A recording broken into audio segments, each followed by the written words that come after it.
ಆತ್ಮೀಯ ಎಲ್ಲ SLC ಹಾಗೂ 8th 9th 10th ವಿದ್ಯಾರ್ಥಿಗಳಿಗೆ JB ಎಕ್ಸ್ಪರ್ಟ್ ಸ್ಟಡಿ ವರ್ಲ್ಡ್ ವಿಜಯಪುರಕ್ಕೆ ಸ್ವಾಗತ ಸುಸ್ವಾಗತ. ಮಕ್ಕಳೇ, ನಾವು ದಿನಾಲು ಆಕ್ಟಿವ್ ಸ್ಪೆಷಲಿಸ್ಟ್ ಅಂತಕ್ಕಂಥ ಸರಣಿಯನ್ನು ನಿಮ್ಮ ಮುಂದೆ ತರ್ತಾ ಇದ್ದೀವಿ. ಇವತ್ತು ಪಾಸ್ಟ್ ಕಂಟಿನ್ಯೂ ಟೆನ್ಸ್ ಅಂತಕ್ಕಂಥ ಸರಣಿಯನ್ನು ತರ್ತಾ ಇದ್ದೀನಿ. ಬಹಳ ವಿಶೇಷವಾಗಿ ಇದು ಒಂದು ಮಾರ್ಕ್ಸ್ ಫಿಕ್ಸ್ ನಿಮ್ಮ ಎಕ್ಸಾಮ್ ದಲ್ಲಿ ಇರುತ್ತೆ. ಹೀಗಾಗಿ ಇದನ್ನ ವಿಡಿಯೋ ಸ್ಕಿಪ್ ಮಾಡದೆ ಸಂಪೂರ್ಣವಾಗಿ ನೋಡ್ರಿ. ಹಾಗೂ ಒಂದ್ ವೇಳೆ ಏನಾದರೂ ನೀವು ಈ ವಿಡಿಯೋನ ಇವತ್ತೇ ನೋಡ್ತಿದ್ದೀರಿ ಅಂತಂದ್ರ ನಿಮಗೆ ಯೂಸ್ಫುಲ್ ಆಗ್ತಕ್ಕಂಥದ್ದು 100% ವೆರಿ ಯೂಸ್ಫುಲ್ ಅಂತಕ್ಕಂಥದ್ದು ಇಂತಹ ಒಂದು ವಿಶೇಷವಾಗಿರ್ತಕ್ಕಂಥ ಚಾನಲ್ ನಿಮ್ಮ ಮನೆ ಬಾಗಿಲಿಗೆ ಬಂದು ನಿಮಗೆ ಜ್ಞಾನವನ್ನು ಕೊಡ್ತಕ್ಕಂಥ ವಿಶೇಷವಾಗಿರ್ತಕ್ಕಂಥ JB ಎಕ್ಸ್ಪರ್ಟ್ ಸ್ಟಡಿ ವರ್ಲ್ಡ್ ಅನ್ನ ಸಬ್ಸ್ಕ್ರೈಬ್ ಮಾಡ್ಕೊಡ್ರಿ.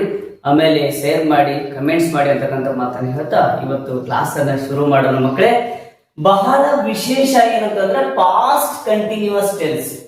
ಸರ್, ನನಗೆ ಪಾಸ್ಟ್ ಕಂಟಿನ್ಯೂ ಟೆನ್ಸ್ ಅಂತಕ್ಕಂಥದ್ದೇ ನನಗೆ ಗೊತ್ತಾಗ್ತಾ ಇಲ್ಲ ಅಂತಕ್ಕಂಥದ್ದು ಕೇಳಿದ್ರೆ ನೀವು ಪ್ರಿವಿಯಸ್ ವಿಡಿಯೋಗಳನ್ನ ನೋಡಿದ್ರೆ 100% ಅದ್ರ ಮೇಲೆ ಗೊತ್ತಾಗ್ಬಿಡುತ್ತೆ. ಈಗ ನೀವು ಪಾಸ್ಟ್ ಕಂಟಿನ್ಯೂ ಟೆನ್ಸ್ ಮಾಡ್ಬೇಕಾದ್ರೆ ಒಂದು ಸೂತ್ರವನ್ನ ನಾವಿಲ್ಲಿ ಅಪ್ಲೈ ಮಾಡ್ಕೊಳ್ಳೋಣ. ಫಸ್ಟಿಗೆ ನಾವೇನ್ ಮಾಡೋಣ ಅಂತಂದ್ರೆ ಆಬ್ಜೆಕ್ಟ್ ತಗೋಣ, ಆಮೇಲೆ ಹೆಲ್ಪಿಂಗ್ ವರ್ಬ್ಸ್ ತಗೋಣ, ಆಮೇಲೆ ಬೀಯಿಂಗ್. ನಾನು ಹೇಳಿದ್ದೀನಿ ಬೀಯಿಂಗ್ ಅನ್ನ ತಗೋಬೇಕು. ಯಾಕೆ ತಗೋಬೇಕಂದ್ರೆ ಇರ್ತಕ್ಕಂತ ಕ್ರಿಯಾಪದ third shape of the verb ಆಗೋದ್ರಿಂದ ನೀವು ಬೀಯಿಂಗ್ ಅನ್ನ ತಗೋಬೇಕು.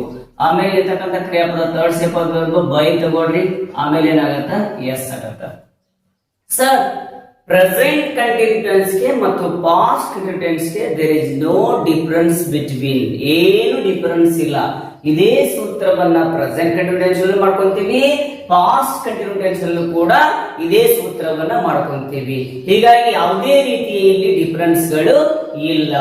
ಹಾಗಾಗಿ ಇಲ್ಲಿ ಸಹಾಯಕ ಕ್ರಿಯಾಪದವನ್ನ ವಾಸ್ ವರ್ ಬಳಸ್ತೀವಿ. ವಾಸ್ ಅನ್ನ ನಾವು ಸಿಂಗ್ಯುಲರ್ ಇದ್ದಾಗ ಬಳಸ್ತೀವಿ, ವರ್ ಅನ್ನ ಪ್ಲೂರಲ್ ಇದ್ದಾಗ ಬಳಸ್ತೀವಿ. ಇದು ನಿಮಗೆ ಕಂಪಲ್ಸರಿ ಗೊತ್ತಿರಬೇಕು. ಇಷ್ಟು ಗೊತ್ತಾಯ್ತು ಅಂತಂದ್ರೆ ನಾವು ಎಕ್ಸಾಂಪಲ್ಸ್ ನೋಡ್ಲಿಕ್ಕೆ ಬಹಳ ಈಸಿ ಆಗುತ್ತೆ ಮಕ್ಕಳೇ. ಅದಕ್ಕಾಗಿ ನೀವು ಹೆದರೋ ಅವಶ್ಯಕತೆ ಇಲ್ಲ. ಈ ಎಕ್ಸಾಂಪಲ್ಸ್ ಗಳನ್ನ ಸ್ಕ್ರೀನ್ ಶಾಟ್ ಇಟ್ಕೊಡ್ರಿ, ನೋಡ್ಕೊಡ್ರಿ, ಮನನ ಮಾಡ್ಕೊಡ್ರಿ. ಇಫ್ ಎನಿ ಡೌಟ್ಸ್, ಏನಾದ್ರೂ ಡೌಟ್ಸ್ ಗಳಿದ್ರೆ ನನಗೆ ಮತ್ತೆ ಕಮೆಂಟ್ಸ್ ಮಾಡಿ ನಾನು ರಿಪ್ಲೈ ಮಾಡ್ತೀನಿ. ನೋಡೋಣ. ಈಗ ಆಕ್ಟಿವ್ ವಾಯ್ಸ್, AV ಅಂದ್ರೆ ಆಕ್ಟಿವ್, B ಅಂದ್ರೆ ವಾಯ್ಸ್.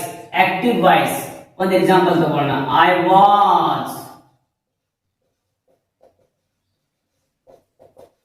ಸಿಂಗಿಂಗ್ ಎ ಸಾಂಗ್ ಅಂತ ಇದೆ ಮಕ್ಕಳೇ. I was singing a song ಇದ್ದಾಗ ನಾನು ಹೇಳ್ತೀನಿ ಈಗಾಗಲೇ ಇದನ್ನ ಒಂದು ಬಾಕ್ಸ್ ಮಾಡ್ಕೊಂಡಿವಿ. ಏನಂತೇಳಿ? Subject box. ಇದು ಯಾವ ಬಾಕ್ಸ್ ಅಂತಂದ್ರೆ ಹೆಲ್ಪಿಂಗ್ ವರ್ಬ್ಸ್. ಆಮೇಲೆ ಸಿಂಗಿಂಗ್ ಅಂತಕ್ಕಂಥದ್ದು ಕೂಡ ಇಲ್ಲಿ ಫಾರ್ ಪ್ಲಸ್ ING. ಆಮೇಲೆ ಇದು ಕೊನೆಯದಾಗಿ object. First you can take object. ಮೊದಲನೇದಾಗಿ ನಾವು ಕರ್ಮ ಪದವನ್ನ ತಗೋಬೇಕು. ಪ್ಯಾಸಿವೈಸ್ ಮಾಡೋಣ ಮಕ್ಕಳೇ. PV ಅಂದ್ರೆ ಪ್ಯಾಸಿವ್ ವಾಯ್ಸ್. ಏನ್ ಮಾಡ್ತೀರಿ? A song. ಹಾಡು ಒಂದಾದ ಎರಡದ? ಹಾಡು ಒಂದಾದ. ಒಂದೇ ಇದ್ದಾಗ ಸಿಂಗುಲರ್ ಇದ್ದಾಗ ವಾಸ್ ತಗೋಬೇಕು, ಪ್ಲೂರಲ್ ಇದ್ದಾಗ ವರ್ ತಗೋಬೇಕು. ನೋಡ್ರಿ, ಆಬ್ಜೆಕ್ಟ್ ಅನ್ನ ತಗೊಂಡಿವಿ, ಹೆಲ್ಪಿಂಗ್ ವರ್ಬ್ಸ್ ಅನ್ನ ತಗೋಬೇಕು. ಹೆಲ್ಪಿಂಗ್ ವರ್ಬ್ಸ್ ಎರಡು ಬರ್ತಾವ, ಒಂದು ವಾಸ್ ಬರ್ತಾವ, ಒಂದು ವರ್ ಬರ್ತ ಅಂತಕ್ಕಂಥದ್ದು ಕೇಳಿದ್ರೆ ವಾಸ್ ಅನ್ನ ಸಿಂಗುಲರ್ ಅಲ್ಲಿ ತಗೋಬೇಕು, ವರ್ ಅನ್ನ ಪ್ಲೂರಲ್ ಅಲ್ಲಿ ತಗೋಬೇಕು. ಹಾಗಾಗಿ ಏನ್ ಮಾಡ್ತೀರಿ? A song was. ಮುಂದೆ ಇಲ್ಲಿ ಕಂಟಿನ್ಯೂಸ್ ING ಇದಲ್ಲ, ಈ ING ಪ್ರತ್ಯಯ ನಮ್ಗೆ ಬರ್ಬೇಕು, ಕಂಟಿನ್ಯೂ ಫಾರ್ಮ್ ತೋರಿಸ್ಬೇಕು ಅಂತಂದ್ರೆ ಬೀಯಿಂಗ್ ಅನ್ನ ತಗೋಬೇಕು. ಏನ್ ಮಾಡ್ತೀರಿ ನೀವು? ಬೀಯಿಂಗ್. B3 ಯಾವುದು? ಸಂಗ್. ಆಮೇಲೆ ಬೈ. ನೋಡ್ರಿ, ಬೈ ಏನ್ ಮಾಡ್ತೀರಿ? ಇದಕ್ಕಿದ್ದಂಗೆ ಇಡ್ತೀರಿ. ಆ ಇದ್ದದ್ದು ಮೀ ಆಗತ್ತ. ನಾನು ಈಗಾಗಲೇ ಚೇಂಜ್ ಮಾಡೋದಕ್ಕೆ ಹೇಳಿದ ಪ್ರೊನೌನ್ಸ್ ಗಳಿದ್ರ ಆ ಇದ್ದದ್ದು ಮೀ ಆಗತ್ತ, ಉ ಇದ್ದದ್ದು ಅಸ್ ಆಗತ್ತ, ಯು ಇದ್ದದ್ದು ಯು ಆಗತ್ತ. ಆಮೇಲೆ ಇನ್ನೊಂದು ಪ್ಲೂರಲ್ ಯು ಇದ್ದದ್ದು ಕೂಡ ಯು ಆಗತ್ತ, ಹಿ ಇದ್ದದ್ದು ಹಿಮ್ ಆಗತ್ತ, ಸಿ ಇದ್ದದ್ದು ಹರ್ ಆಗತ್ತ, ಇಟ್ ಇದ್ದದ್ದು ಇಟ್ ಆಗತ್ತ, ದೇ ಇದ್ದದ್ದು ದೇಮ್ ಆಗತ್ತ. ಇದನ್ನ ನಾನು ಪ್ಯಾಸಿವೈಸ್ ಮಾಡುವಾಗ ಹಲವಾರು ಬಾರಿ ರಿಮೈಂಡ್ ಮಾಡಿದ್ದೀನಿ. ಈಗ ನೋಡಿ, ನಾವು ಇದನ್ನ ಹೇಗೆ ತಗೊಂಡಿವಿ ಅಂತಂದ್ರೆ ಫಸ್ಟ್ ಗೆ ಆಬ್ಜೆಕ್ಟ್ ಅನ್ನ ತಗೊಂಡಿವಿ, ಎ ಸಾಂಗ್ ಆಬ್ಜೆಕ್ಟ್ ಅನ್ನ ತಗೊಂಡಿವಿ. ಇನ್ನು ಹೆಲ್ಪಿಂಗ್ ವರ್ಬ್ಸ್ ವಾಸ್ ವರ್ ಎರಡು ಬರ್ತಾವ, ಹಾಡ್ ಒಂದು ಇರೋದ್ರಿಂದ ವಾಸ್ ತಗೊಂಡಿವಿ. ಇನ್ ಮತ್ತ ಬೀಯಿಂಗ್ ಇದ್ದೇನೆ ಬೀಯಿಂಗ್ ತಗೊಂಡಿವಿ. Third shape of the verb singing ಇದ್ದೇನಾಯ್ತು? ಸಂಗ್ ಆಯ್ತು. ಆಮೇಲೆ ಬೈ ಇದ್ ಬೈ ತಗೊಂಡಿವಿ, ಆ ಇದೇನಾಯ್ತು? ಮೀ ಅಂತ ಚೇಂಜ್ ಆಯ್ತು. ಇದು ಒಂದು ಪ್ಯಾಸಿವೈಸ್ ಮಾಡ್ತಕ್ಕಂತಹ ಮೆಥಡ್. ಸರ್, ಇನ್ನೊಂದು ಎಕ್ಸಾಂಪಲ್ ಕೊಡ್ರಿ ಅಂತಂದ್ರೆ active voice. Roopa is bringing a bangle ಅಂತ ಇದೆ ಮಕ್ಕಳೇ. Roopa is bringing a bangle ಅಂತಿದೆ. First you have to take object. ಮೊದಲನೇದಾಗಿ ನೀವು ಆಬ್ಜೆಕ್ಟ್ ಅನ್ನ ತಗೋಬೇಕು. ಏನ್ ಮಾಡ್ತೀರಿ? ಪ್ಯಾಸಿವ್ ವಾಯ್ಸ್ ಅಂತ ಹಾಕ್ರಿ. A bangle. ಬಳೆ ಒಂದೇ ಇಲ್ಲ ಮಕ್ಕಳೇ, ಬಳೆ ಒಂದೇ ಇರೋದ್ರಿಂದ ನೀವು ಏನ್ ತಗೋಬೇಕು? ವಾಜನ ತಗೋಬೇಕು. ಓಕೆ, ಇದು ಯಾವ ಟೆನ್ಸ್ ಅಂತ ಗೊತ್ತಾಯ್ತಲ್ಲ, ಇದು ಪ್ರೆಸೆಂಟ್ ಕಂಟಿನ್ಯೂ ಟೆನ್ಸ್. ಹಾಗಾಗಿ ಏನ್ ಮಾಡ್ತೀರಿ? ವಾಸ್. ನೆಕ್ಸ್ಟ್ ಏನ್ ಮಾಡ್ತೀರಿ? ಬೀಯಿಂಗ್, ಯಾಕಂದ್ರೆ ಬೀಯಿಂಗ್ ತಗೋಬೇಕು. ಆಮೇಲೆ ನೆಕ್ಸ್ಟ್ ಏನ್ ಮಾಡ್ತೀರಿ? ಬ್ರಾಡ್, BROUGHT, ಬ್ರಾಡ್ ಬೈ ರೂಪ. ನಾಮಪದಗಳಿದ್ದು ಅಂದ್ರೆ ಸೇಮ್ ಟು ಸೇಮ್ ತಗೋಬೇಕು. ಯಾವುದೇ ಟೆನ್ಸ್ ಇರಲಿ, ಅದು ಪ್ರೆಸೆಂಟ್ ಕಂಟಿನ್ಯೂಸ್ ಇರಲಿ, ಫಾಸ್ಟ್ ಕಂಟಿನ್ಯೂಸ್. ಪ್ರೆಸೆಂಟ್ ಕಂಟಿನ್ಯೂಸ್ ಅನ್ನು ನಾವು ಚೇಂಜ್ ಮಾಡ್ಬೇಕಾದ್ರೆ ಫಾಸ್ಟ್ ಕಂಟಿನ್ಯೂಸ್ ಅಲ್ಲಿ ಚೇಂಜ್ ಮಾಡ್ಕೊಂಡು ನಾವು ಇದನ್ನ ಮಾಡ್ಕೋಬೇಕಾದ್ರೂ ಕೂಡ ಪ್ಯಾಸಿವ್ ಮಾಡಬೇಕು. ಸರ್, ನಮಗ ಪ್ಲೂರಲ್ ಇದ್ದು ಒಂದು ಕೂಡ್ರಿ ಆಕ್ಟಿವ್ ವಾಯ್ಸ್ ಅಂತ ಕೇಳಿದ್ರೆ, Suma was writing and exams ಅಂತ ಅದ ಮಕ್ಕಳೇ.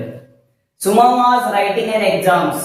ಇದನ್ನ ನೀವು ಏನ್ ಮಾಡ್ಬೇಕು ಅಂದ್ರೆ ಪ್ಯಾಸಿವೇಷನ್ ಮಾಡಬೇಕು. ಹೆಂಗ್ ಮಾಡ್ತೀರಿ ಪ್ಯಾಸಿವೇಷನ್ ಅಂತಂದ್ರೆ, first you have to take object. ಮೊದಲು ಏನ್ ಮಾಡ್ರಿ? On exams. ಸರ್, ಪ್ಲೂರಲ್ ಇದ್ದು ಒಂದು ಕೊಡ್ರಿ ಅಂತ ಹೇಳ್ತಿರಲ್ಲ, ಈಗ ಏನ್ ಮಾಡ್ತೀರಿ? ಅಂಡ್ ಎಕ್ಸಾಮ್ಸ್, ಪರೀಕ್ಷೆಗಳು ಅಂತಿದ್ದೀರ ಮಕ್ಕಳೇ.